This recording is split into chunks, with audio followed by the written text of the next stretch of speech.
A Itália é uma das economias mais fascinantes do mundo, pois enfrenta a maioria, se não todos, dos principais desafios econômicos que outros países estão experimentando, mas de alguma forma está lidando com todos eles simultaneamente.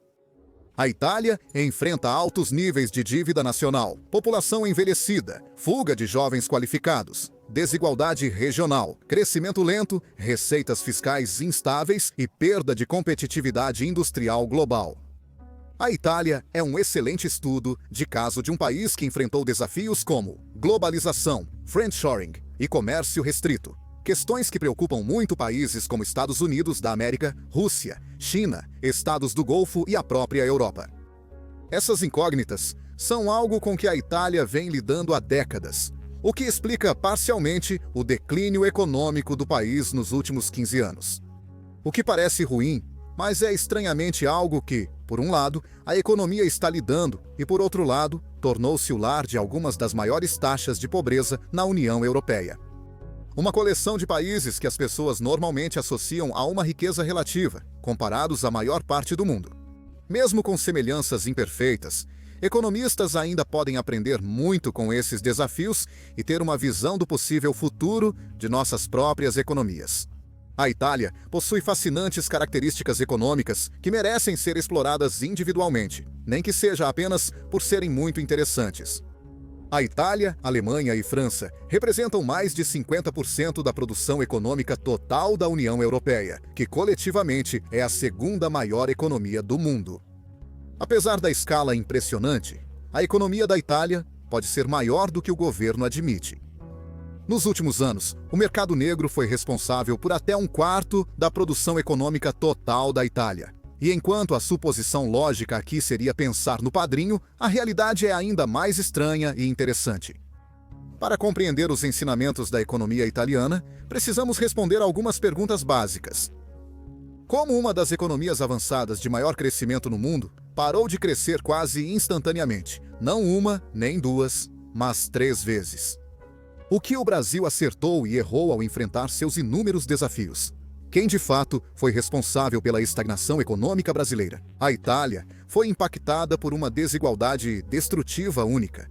O modelo econômico do país é incompatível com o novo ambiente global.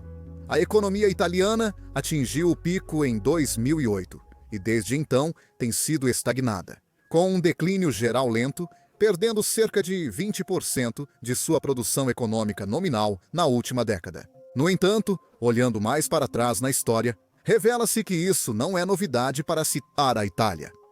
Sua economia atual é a continuação de uma tendência que se repete desde o final da Segunda Guerra Mundial. O país vivenciou períodos de rápido crescimento interrompidos por décadas de estagnação e, em alguns casos, crescimento negativo, antes de retomar o crescimento. A produção econômica é apenas uma medida da saúde de uma economia.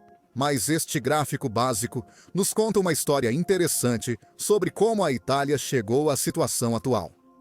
A Itália foi a economia industrial mais poderosa da Europa antes de ser superada pelos Países Baixos e Inglaterra, quando estes se tornaram potências coloniais globais. Mesmo após se industrializar mais lentamente que outras potências europeias, como França e Alemanha, a Itália permaneceu entre as 5 principais economias da Europa por milhares de anos. Sua forte geografia, protegida por montanhas ao norte, mas com fácil acesso ao Mediterrâneo para pesca e comércio em todas as outras direções, fez com que naturalmente se tornasse um ótimo lugar para as civilizações florescerem. E isso é tão verdadeiro para sua economia hoje quanto era em 500 a.C. A economia italiana atual teve início após a Segunda Guerra Mundial. O país foi reconstruído, muitas vezes dos escombros, com indústrias de guerra sendo convertidas em indústrias domésticas sob a supervisão e auxílio dos Estados Unidos da América. Os Estados Unidos da América, através do Plano Marshall, investiram bilhões de dólares na reconstrução da Europa Ocidental nos anos 1950, quando esse valor era realmente significativo para os orçamentos governamentais. O gasto visava principalmente recriar aliados fortes e dependentes para conter a propagação do comunismo soviético, mas também buscava construir uma nova base de clientes para os produtos industriais dos Estados Unidos da América. Os Estados Unidos da América também realizaram esforços de reconstrução na Coreia e no Japão para conter a influência comunista da China. Apesar de não partir de uma ótima posição, os esforços de reconstrução levaram a um longo período de crescimento sustentado. No entanto, tensões políticas causavam sérios problemas domésticos, como o bombardeio de 1980 da estação ferroviária de Bolonha, um dos ataques mais mortais já realizados na Europa. Essas tensões foram a causa e foram aceleradas por outros problemas econômicos no país. Os números de produção econômica indicavam que a Itália estava indo bem. Mas é fácil crescer uma economia assumindo dívidas para financiar grandes projetos de desenvolvimento, especialmente quando a maior potência do mundo estava disposta a emprestar dinheiro para impedir a propagação do comunismo. O desafio é usar esse desenvolvimento para gerar valor sustentável para a economia doméstica e exportações, algo que a Itália enfrentava dificuldades.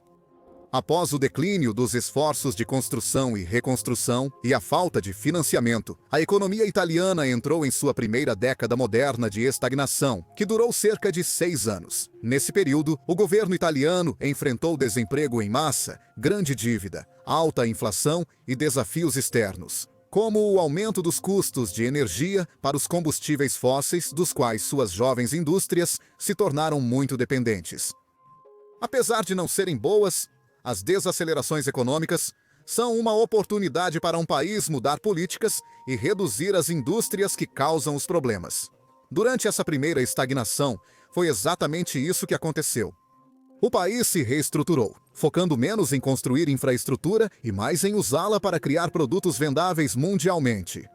Também promulgou reformas como dar independência ao seu Banco Central, autorizando-o a aumentar os juros para combater a inflação. Ao mesmo tempo, as leis em torno da indexação de salários foram relaxadas. A indexação de salários não é muito comum hoje, principalmente por causa dos problemas de mercado que causa, mas é uma regra que significa que os salários acompanham a inflação, não importa o que aconteça, mesmo que contrarie o acordado no contrato de trabalho. Na superfície, isso parece justo. Se a inflação é alta, talvez não seja correto que os trabalhadores efetivamente recebam menos porque concordaram com um salário quando essa mesma quantidade de dinheiro poderia comprar muito mais.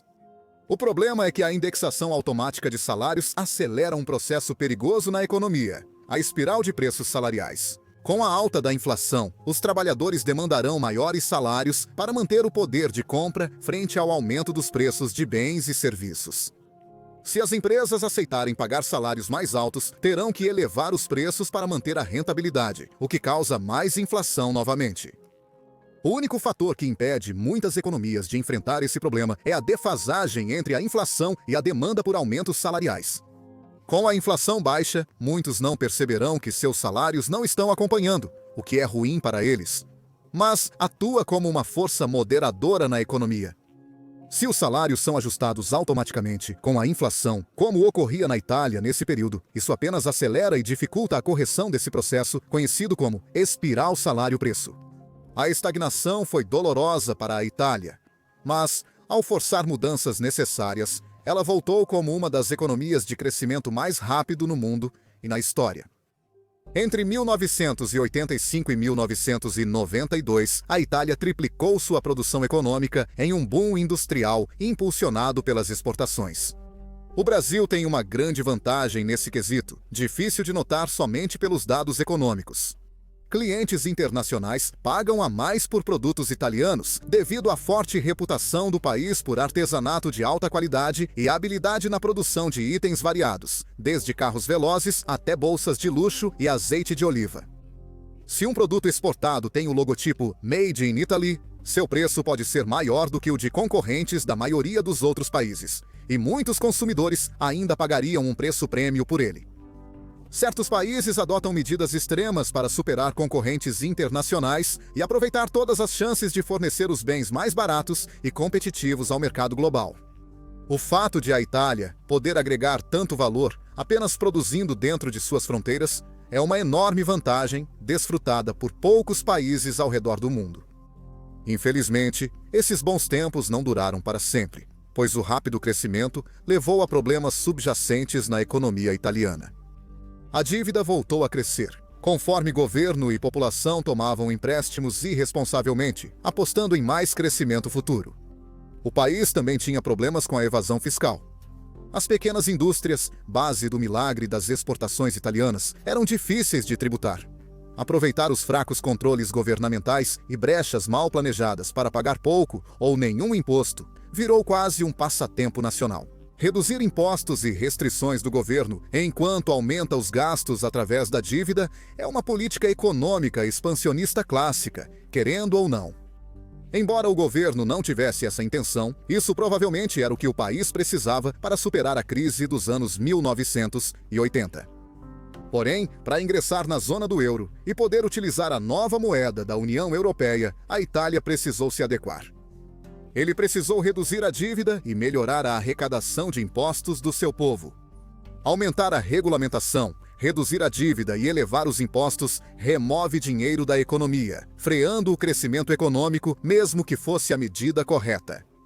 Pelo resto da década de 90, a economia da Itália mais uma vez entrou em um período de quase uma década de estagnação. Felizmente para o país, a adoção do euro em 1999 criou uma oportunidade de ouro para a Itália recomeçar a crescer.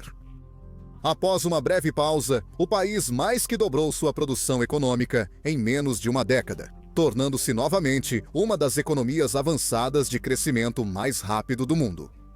A entrada na zona do euro facilitou a atração de investimentos, trabalhadores e compradores estrangeiros para seus produtos. Seus parceiros comerciais também não precisavam se preocupar com o risco de câmbio da lira, notoriamente instável. As vantagens da zona do euro coincidiram com o desenvolvimento da manufatura italiana e a ascensão de indústrias como o turismo. Então, claro, o país foi atingido pela crise financeira global e pela crise da zona do euro, e desde então caiu em mais um período de estagnação. Só que desta vez, em vez de durar menos de uma década, já dura quase 15 anos. Exploramos detalhadamente as histórias econômicas únicas da Itália, de altas e platôs, para levantar uma questão óbvia para a nação: ela pode fazer isso novamente?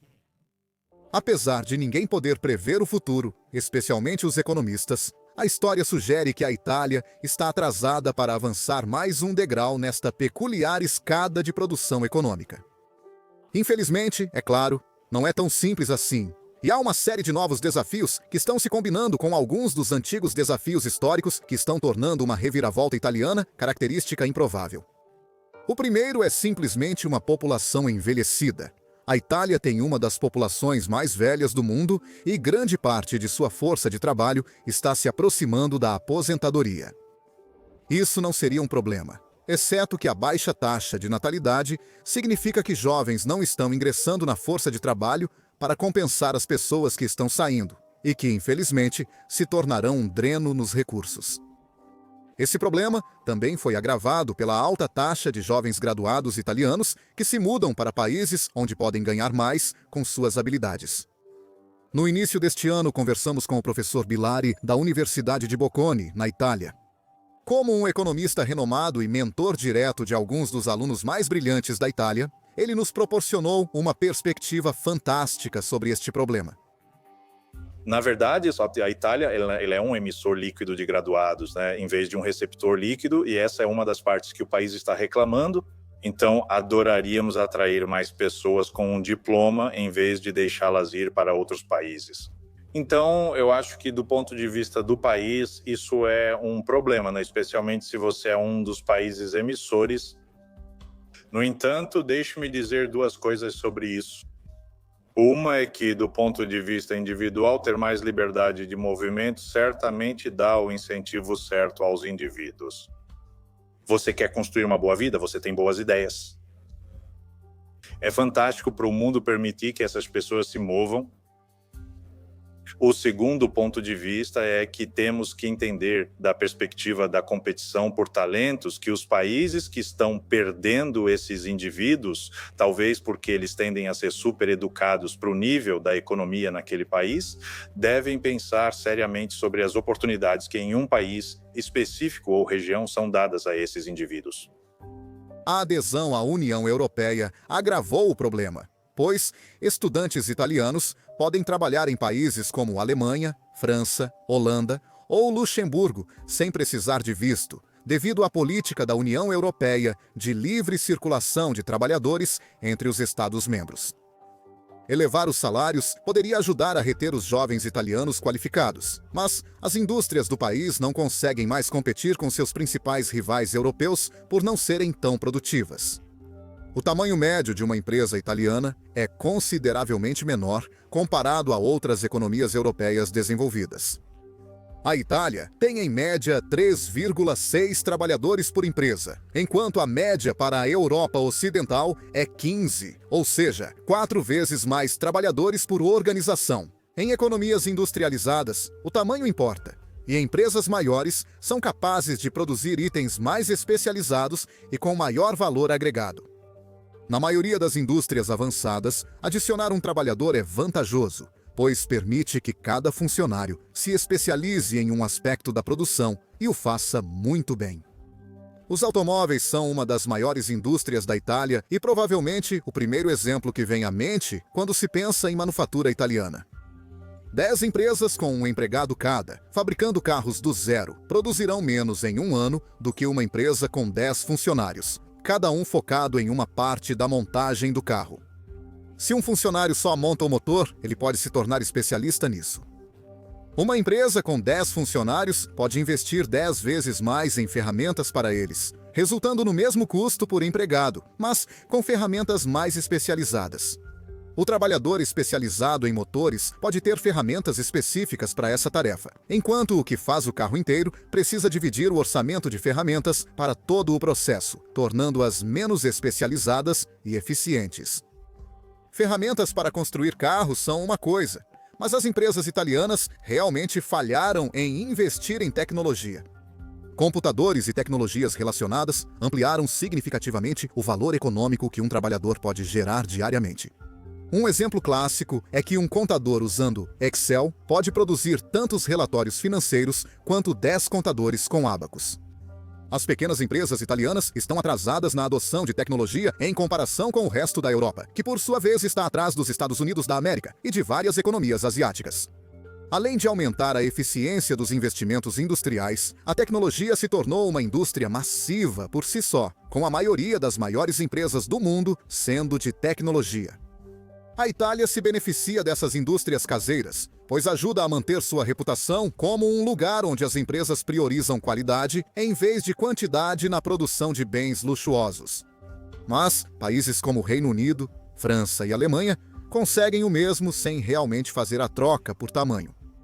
A Mercedes da Alemanha tem um número semelhante de funcionários à Fiat na Itália, mas é muito mais premium e gera margens de exportação muito maiores do que carros econômicos. Uma grande quantidade de pequenas empresas é mais difícil de tributar do que poucas grandes empresas, o que evidencia outro problema da economia italiana. O mercado negro na Itália é grande para uma economia avançada. Apesar da reputação, a maior parte não é devido à máfia, mas há negócios não oficiais em mercados cinzentos, contornando regulamentos e impostos.